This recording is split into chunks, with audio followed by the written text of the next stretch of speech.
கர்த்தர் 2 வீட்டை குறித்து சொல்கிறார். ஒன்று மணல் மேல் கட்டப்பட்ட வீடு, மற்றொன்று கற்பாறை மேல் கட்டப்பட்ட. ரெண்டுமே வீடு தான், ரெண்டுமே கட்டப்பட்டிருக்கிறது.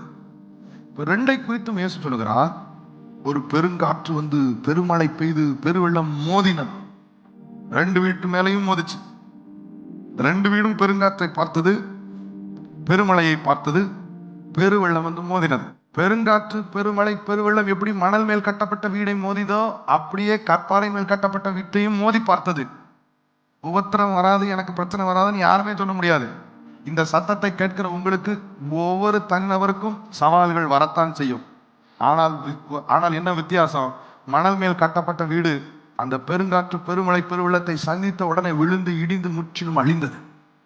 ஆனால் இந்த கற்பாறை மேல் கட்டப்பட்ட வீடு பெருங்காற்றை பெருமழையை பெருவெள்ளத்தை சந்தித்தும் அதை அசையாமல் நிலைக்கிறது. என்ன வித்தியாசம் 2 வீட்டிற்கும்? இந்த மணல் மேல் கட்டப்பட்ட வீடு வார்த்தை கேட்டது, ஆனால் அதன்படி செய்யவே இல்லை. வார்த்தையை கேட்டது, அதன்படி.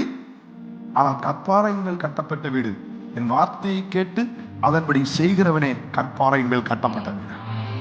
நான் சொல்றேன்,